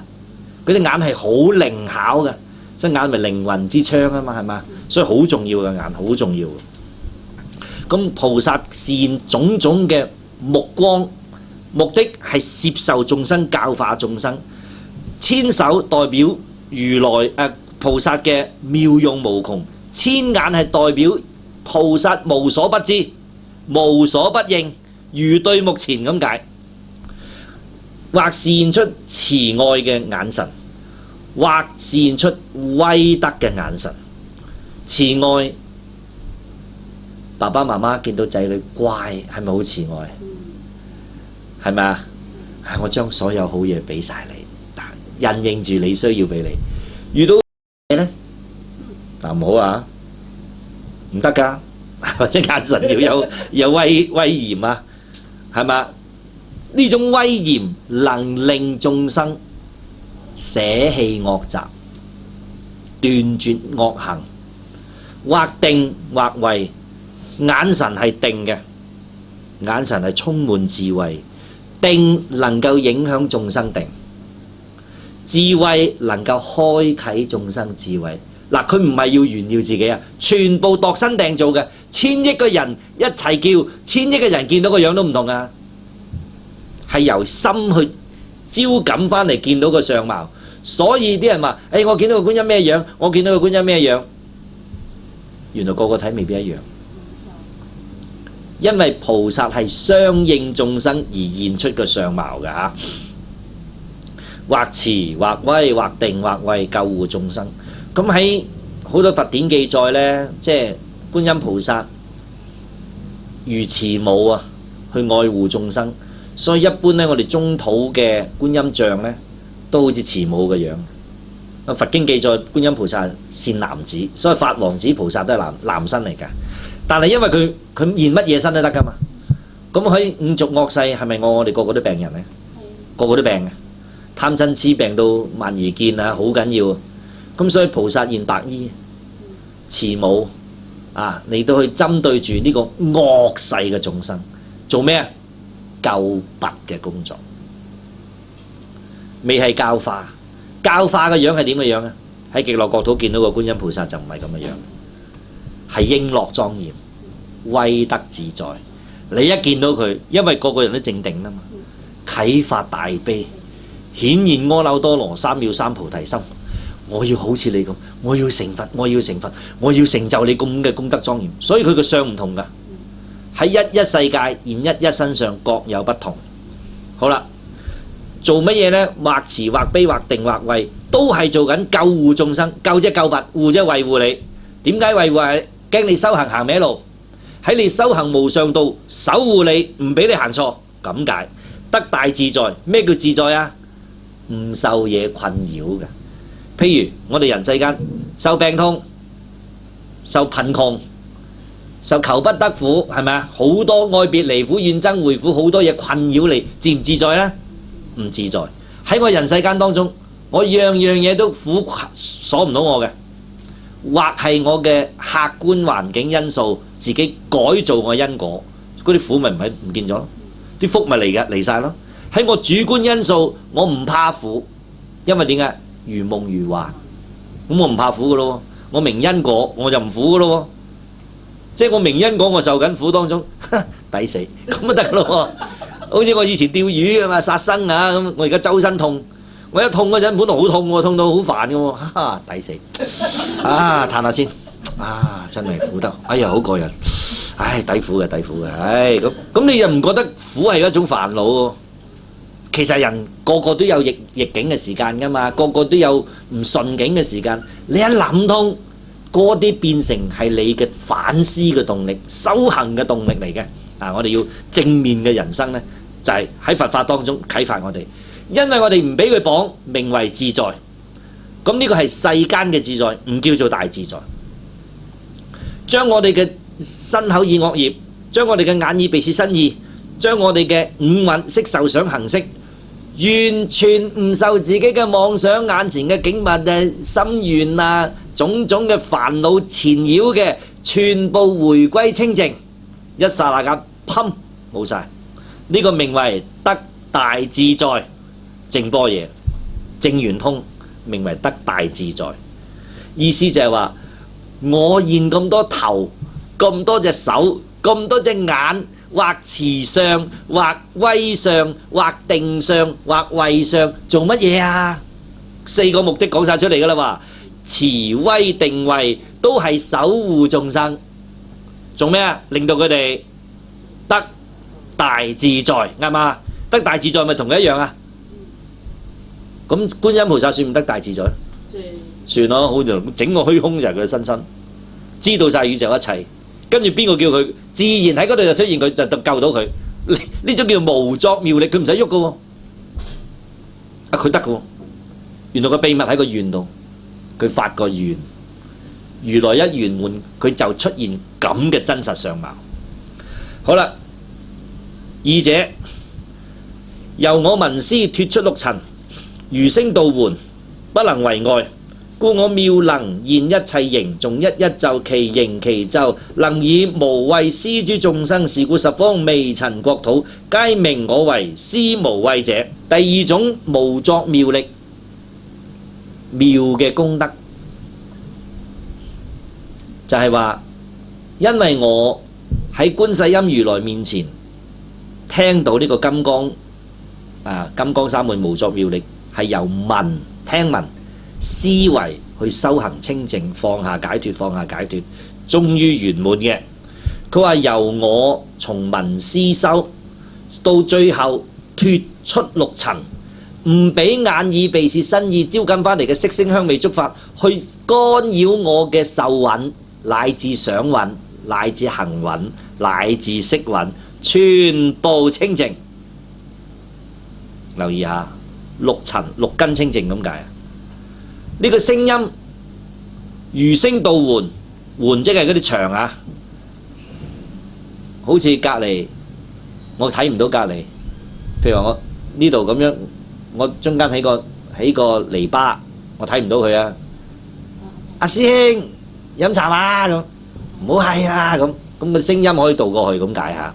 佢呢度就係咁形容啊，因為聲音能夠超越牆壁，眼就未必穿越到啊，遮住我睇唔到啊嘛。聲音穿越到嘅，不能為外，唔能夠阻礙。故我妙能現一一形，亦都係一日頭先我哋所講，觀世音菩薩嘅心地等於虛空。呢個虛空有冇嘢可以阻礙到個虛空啊？冇嘢嘅。所以一一眾生嘅過去嘅因緣願力，求觀世音菩薩嘅至誠個目的，觀世音菩薩即時相應，可唔可以阻礙㗎？阻礙唔到。嗱，佢呢個咁樣形容啊，我可以能夠現一一形，為佢宣説一一咒，咒者真言咁解，講出一啲真實嘅方法，真實嘅言語，其形其咒，佢產生出嚟嘅相貌，所說嘅真言，能以無畏施諸眾生，都能夠令到呢個眾生聽完即時遠離怖畏。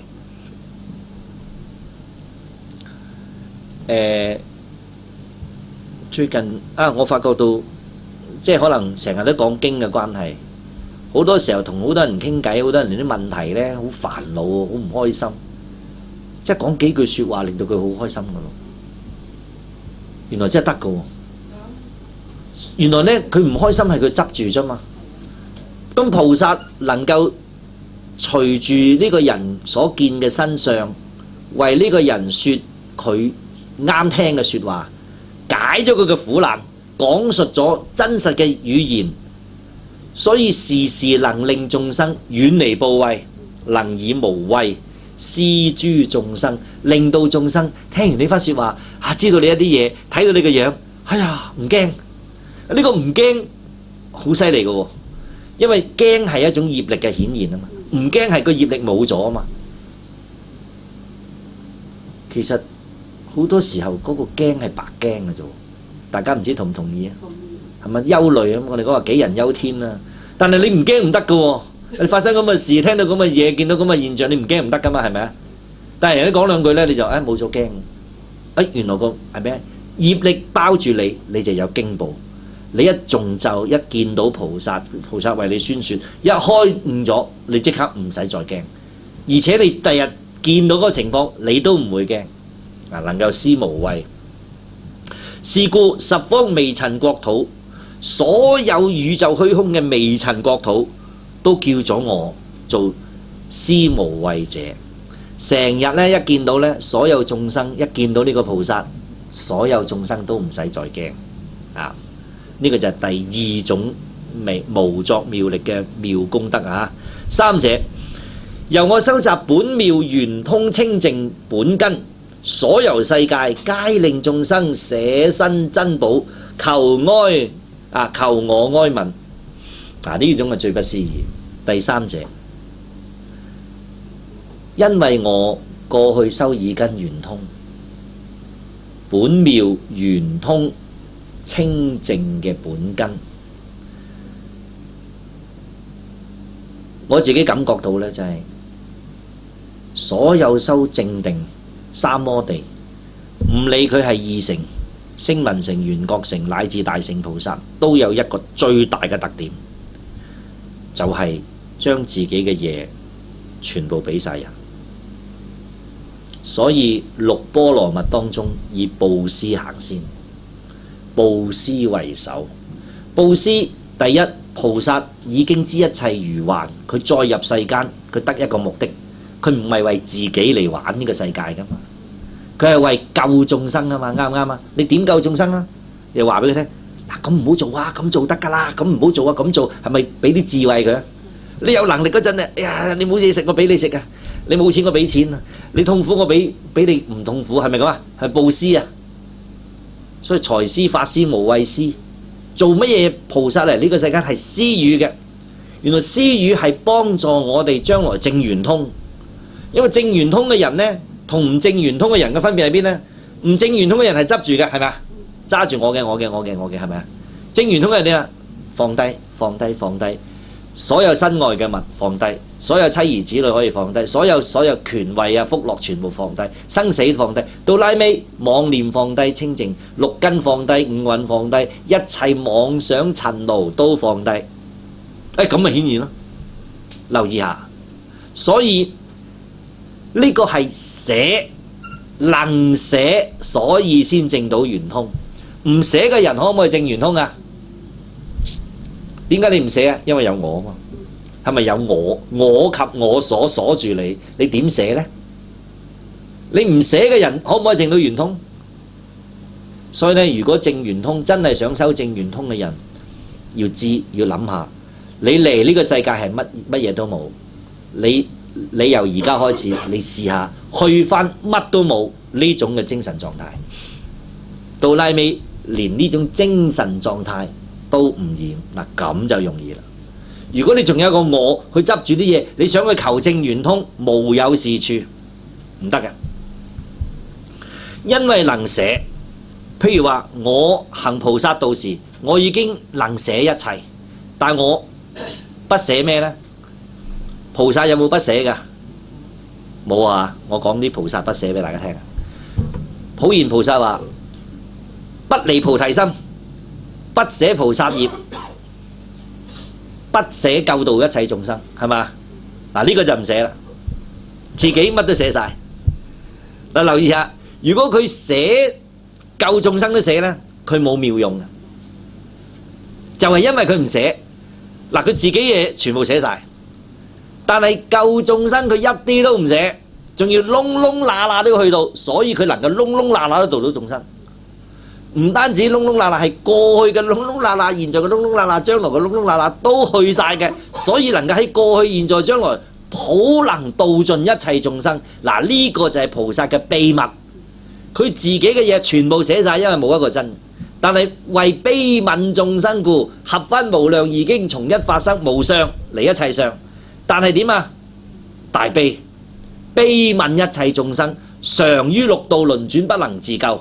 所以誓願發願啊，喺過去、現在、將來恆順一切眾生，因為眾生無量，善無量，因為隨其根性啊，唔同嘅性欲啊，唔同嘅目的啊，菩薩所說嘅法亦各有不同，啱唔啱啊？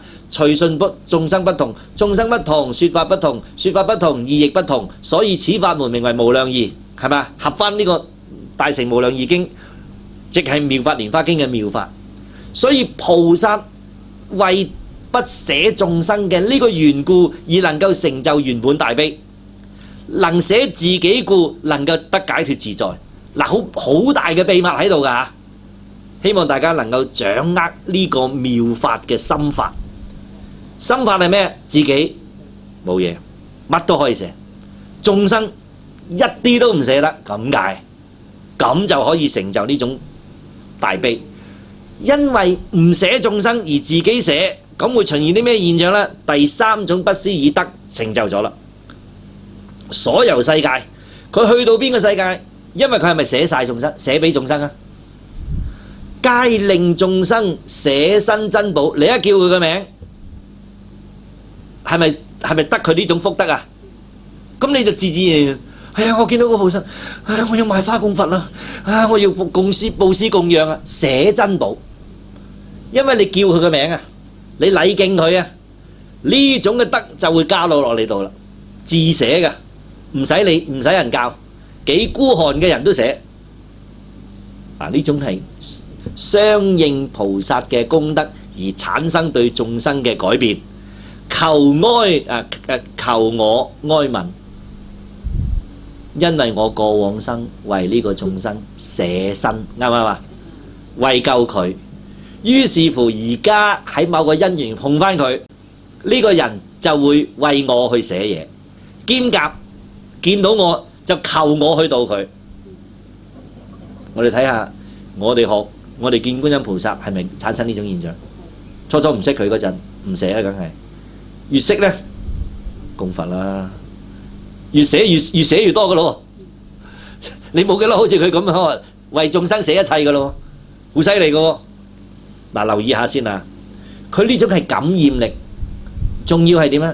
無作妙力，唔使講，億萬眾生一碰到，億萬眾生到拉尾都係咁，都產生呢種改變嚟㗎。求我哀憫，求我哀憫，係因為佢嘅修行功德力，上合十方諸佛同一慈力，係咪加俾一切眾生？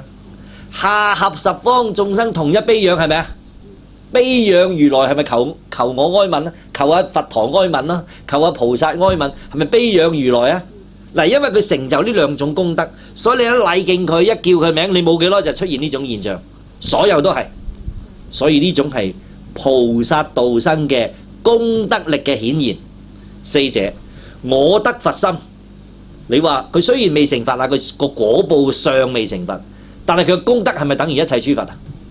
上合十方諸佛同一慈力喎，即係合十方如來嘅微妙覺心，已經證到妙覺位啦。其實佢不過身上係現菩薩相咁解咋，得到佛嘅心，正於究竟，同諸佛安住清淨不動地，亦係一切眾生本來嘅清淨覺地，佢已經圓滿顯現，證到啦究竟。能以珍寶種種供養十方如來，既然證到究竟，能夠喺過去、現在、將來十方世界當中，以種種嘅珍寶嚟到供養現在、未來乃至過去十方諸佛，供養十方如來。因為呢種供養力旁及法界六道眾生，呢種供養點解會旁及呢？因為一切菩薩都修行普賢行願，普賢行願最後係咩啊？普皆回向，回向係咪？咁你供佛嘅功德做咩啊？回向法界諸眾生，好似我哋每次講經，願以此功德回向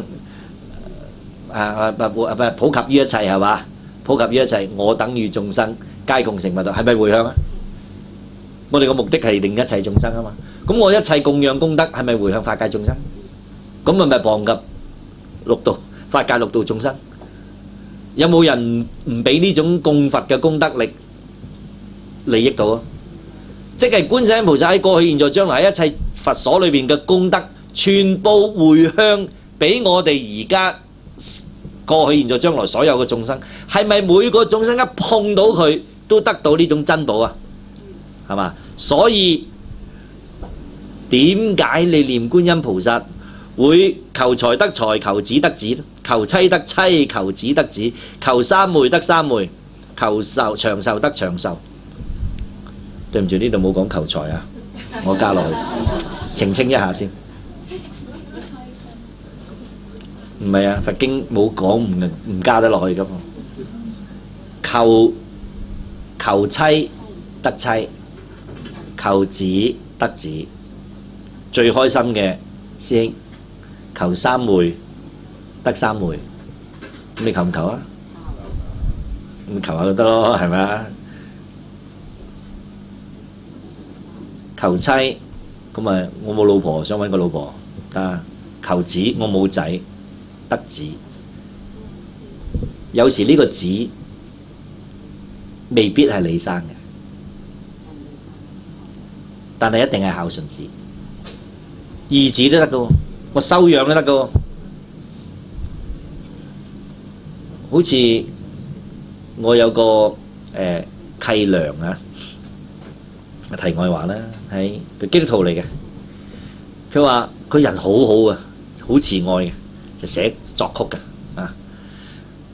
咁啊，我因為敬仰佢嘅作曲嘅能力，佢話我冇仔，不如你做我仔啦咁。我話我都其實都好怕呢啲契唔契嗰啲嘅，咁但係好尊重佢。我話梗好啦，係嘛？你好似我媽噶都，咁佢真係擺晒酒啊咁樣喎，要啲咩飯碗啊嗰啲，我唔識嗰啲嘢嘅，係喎，真係要斟茶嘅喎，係嘛？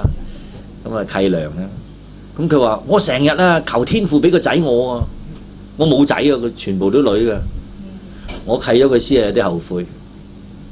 點解咧？因為佢個女都大過我。即係講笑啦，即係大過我，結果係點？大家知唔知啊？眾人契弟啊，我俾人點稱呼啦？阿契弟郎，弟郎過嚟，契弟郎啊！咁但係咧，我覺得一樣嘢就係，我令到呢個好開心，因為佢未必真係有仔，但係佢圓滿到嘅。咁其實咧，係咪自己所生嘅？佢有因緣啊嘛。咁你要個仔做咩咧？孝順啊嘛，繼承啦，或者係嘛？或者你錫佢，佢錫你啦，係咪咁啊？咁啊夠啦！你生個仔出嚟做咩？你想佢點咧？我唔想佢點樣啊！佢好乖得啦，佢好就得噶咯，係咪咁啊？咁都係咁啫，係咪先啦？咁如果有句説話叫咩？和尚無兒就孝子多。好多和尚係冇結婚冇生仔咁樣嚇，但係多唔多人錫佢？好多人錫佢啊嘛，仲緊要過自己老豆噶嘛，有啲係咪啊？咁所以咧呢樣嘢咧，即係我哋會知道一樣嘢，呢個求子得子咧，就未必係話，即係當然而家科技發達啦，係咪？即係話咩人工受孕都得嘅，咁誒就方便好多啦嚇。好啦，咁啊呢度即係只係圓滿翻咧，就係話，只要我哋嘅真誠祈求好多樣嘢我哋都能夠喺現世間咧圓滿到。好啦，求長壽得長壽，咁呢個可以大家試下嚇。咁有人講話長壽得嚟健康就好啫，唔健康就唔好啦咁。咁你咪求埋個健康咯，係咪啊？求健康，求長壽，但係呢，一味求呢，好似同阿爸阿媽講，一味問攤大手揾問佢攞錢呢，倒不如你俾心機讀書，俾心機做個孝子，啱唔啱啊？我哋對佛菩薩好似一家人，對諸佛菩薩呢好似父母。咁你做一個識做一個孝子，如佛所教，如菩薩所教而行，所願啊！我哋人世間所願呢，好快速成啊！如是乃至求大涅槃，得大涅槃，大涅槃即係成佛啦。想唔想成佛啦？我想啊，問下老師咯，老師實圓滿你㗎。佛問圓通，我從耳門圓照三昧，圓心自在，因入樓上得三摩提，成就菩提，斯為第一。好啦，呢度就係答返，因為釋迦如來喺《楞嚴經》當中叫25位證到圓通嘅大士，紛紛講述佢哋證圓通嘅經過。以上呢段係出自《楞嚴經》耳根圓通觀世音菩薩耳根圓通章裏面嘅記錄，冇節錄到嘅原文嚟㗎嚇。咁呢度呢，就解釋點解觀世音菩薩喺如來面前講佢證圓通，得到觀世音如來授意金剛三昧，證到圓通之後呢，得14無畏四種無作妙力嘅微妙功德。佢話呢，我呢，佛，你問我點得到圓通呢？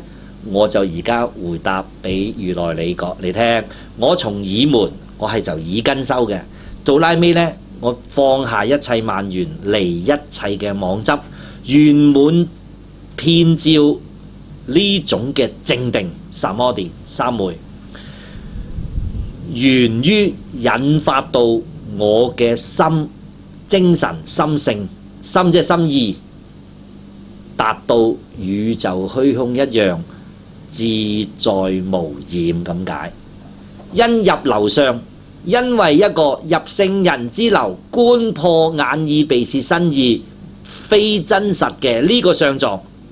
入樓上係一個專有名詞啊，即係入樓，入於聖人之樓，即係所有凡夫由即係修聲聞修行啊，所以呢個亦都係聲聞一個修法嚟嘅，聽住聲音修淨化，觀破眼耳鼻舌身意呢個色身唔真實，六根虛幻，放下。能夠達到呢個境界呢，喺《金剛經》叫做入聖人之樓，不住聲色香味觸法，即係色聲香味觸法，即係無眼耳鼻舌身意，冇聲色香味觸法。咁我而家見到個聲色香味觸法係咩㗎？皆如夢幻，心無取捨，咁叫做入聖人之樓。因呢個入樓之上而得到最後究竟嘅圓滿三摩提。成就菩提正覺 body， 菩提嘅意思係咩啊？正覺。我哋嘅覺如果一染呢個身體，一染呢個妄執妄想追逐境界，呢啲覺叫做咩啊？幻覺妄覺妄知妄覺。當我哋呢個知覺本來存在嘅，捨離一切嘅妄執，捨離一切嘅妄想，唔放低，而顯現呢個寂滅嘅知覺呢，名為正覺。最真正過去喺度，現在喺度，將來喺度，唔變嘅唔喐嘅，呢個名為正覺 body。如來就係證到呢個無上正等正覺而成就圓滿佛身。觀世音菩薩雖然未證圓滿佛身，但係已經成就呢種正覺，咁解斯為第一。我係用呢一種方法證到。同樣之前喺呢個耳根圓通章之前呢，就係大勢至菩薩佢話：我過去因為念佛證到呢個念佛三昧，佛問我點樣證圓通，我以念佛都攝六根，淨念相繼而證得圓通。嗱，異曲同工，大家都證到圓通，但係用嘅方法個個唔同噶。大家都證到三昧，即係三摩地清淨嘅定境，但係用嘅方法個個唔同。咁邊個最好啊？邊個最啱啊？個個都最好，個個都最啱，因為眾生無量，性慾無量，無量，願望無量，因緣無量，諸佛菩薩會相應一一眾生嘅因緣，而展示出一一嘅法門，所有嘅法門度身訂造，令呢個人，令嗰個人，令所有唔同嘅眾生入於呢個圓滿清淨覺相。呢個就係妙法蓮華經無量義經所講嘅妙法。眾生無量，我哋記住啊，法亦無量。好啦，世尊，彼佛如來嘆我善得圓通法門，於大會中授記我為觀世音號，由我觀聽十方圓明，故觀音名遍十方界。呢個世尊係指邊個？釋迦牟尼佛。即係觀世音菩薩喺呢個《楞嚴經》對住釋迦如來回答緊呢個問題。彼佛就代表邊個？彼佛代表觀世音如來，因為佢最初係聽觀世音如來教佢由聞思修以門圓通啊嘛。佢話彼佛如來見到我成就呢種以門圓通，讚歎我善得。哎呀，你真係圓滿修行。當然觀世音如來知唔知佢得啊？梗係知啦。當成就咗之後，如來就講你正圓滿正得呢種圓通法門啊，即係話色空圓融，悲智相運，空有無礙，當體即空，當體即用，所以體用相照。我哋成日都講好多呢啲係嘛，悲智相運係嘛，色空圓融，世出世間同時圓滿。嗱，合翻咯，出世係咪覺悟解脫啊？正圓通啦嘛。但妙用無窮，過去現在將來係咪聞聲救苦啊？現一切身形，現一切頭，現一切樣，現一切鼻，現一切眼係嘛？宣説一切法門，一一法門度一一眾生。過去現在將來唔喐地同時期做緊呢啲現象，呢種叫做金剛三昧，無作妙力，一切二乘人唔能夠理解嘅。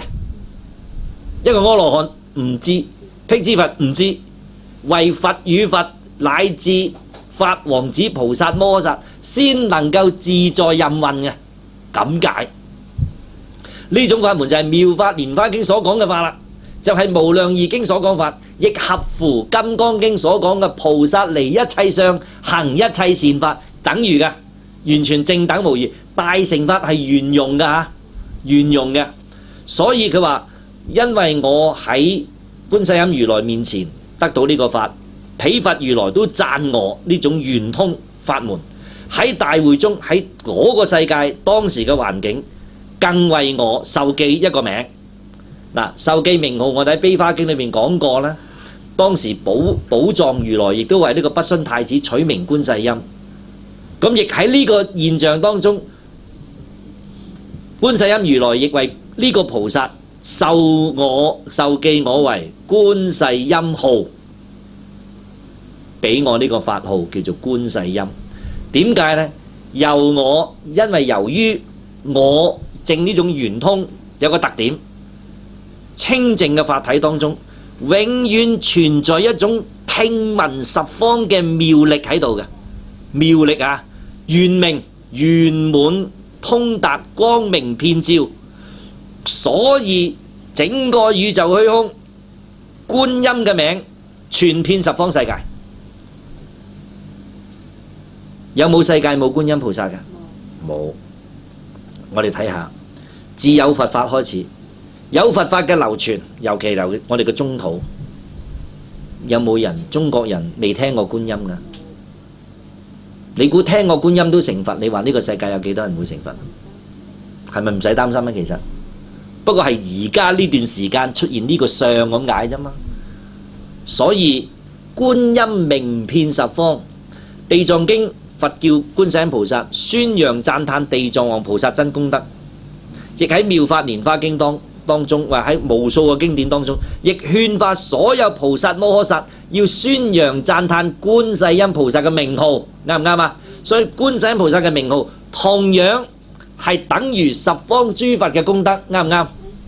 所以念一菩薩等於十方諸佛嘅微妙功德，幾不可思議。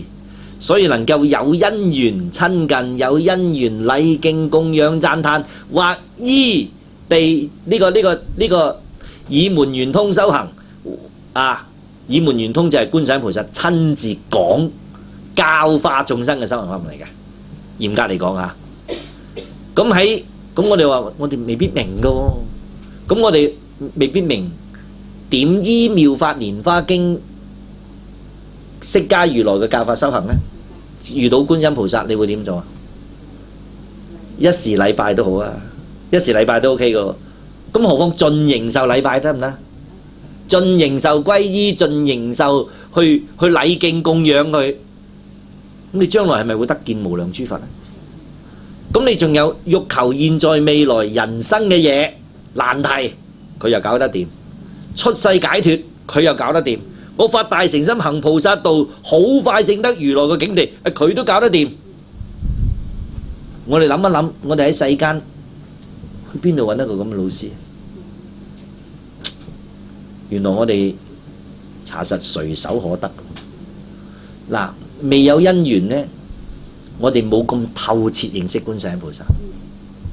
點解大家你要諒解？如果我唔將呢段以根圓通嘅修法，觀世音菩薩教導擠咗落去呢個妙法蓮華經呢，我哋對觀世音菩薩個認識都唔夠深嘅，同唔同意啊？都係講話啊，等於62億恒河沙菩薩一樣，你最多係知。但係你對於觀世音菩薩嘅認識呢唔夠深，唔夠深會直接影響我哋嘅信心，同埋唔夠深會影響我哋對觀世音菩薩嗰種恩重啊。所以呢，我要將以根圓通擠埋落去，雖然係詳盡啲，同樣係難解嘅。咁因為我哋求開經嗰陣，我哋求如來加被啊嘛。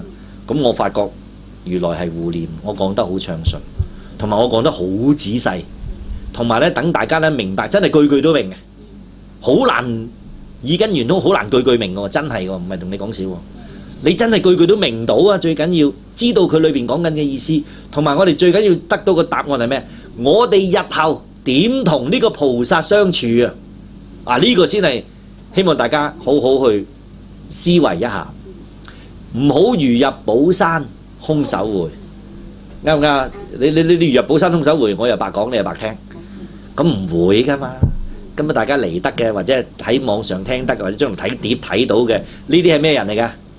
菩薩嘅學生嚟噶嘛？仲要係點啊？要因緣時至先聽到嘅喎，因緣時至你先明到嘅喎。唔明嘅話咧，有啲人係拜觀音啊，有冇邪信㗎？有冇迷信㗎？嗱，但係我哋聽完之後，你會唔會邪咧？邪唔到啦，想迷都迷唔到，想邪都邪唔到。點解？菩薩已經個光明照耀咗我哋嘅心目，令到我哋眼睇到，耳好清楚聽到，同埋個內心好明白到啊！咁日後咧，大家再睇以根圓通，翻去逐句攆下咧，答下咧，你就會有所體會。咁頭先我覺得有人聽嘅期間咧，都有啲攰嘅感覺。咁我恭喜嗰啲人先啊！呢個點解？而家唔會噶啦，而家嗱，你試下攰俾我睇下，攰唔到，清咗啦。頭先我講句發音啊，唔得了啊！文在本色都不得了，何況你仲聽到？雖然我攰咗喎，但我知道你講乜喎。我翻去再睇下呢啲明，我明嘅喎，唔得了噶啦。咁我哋日後咧就要識得同菩薩相處，識得自己嘅身份。我哋喺人世間當中，我未必可以學到妙法蓮華經去做到佢裏邊嘅嘢，但係我哋識得要親近禮敬供養依妙法蓮華經修行嘅修行人得啦。呢啲人將來皆於無上道得不退轉啊！咁我哋今日嘅時間呢，就到此為止。咁我哋就一齊起立做個回向。願以此功德普及於一切我等與眾生皆共成佛道。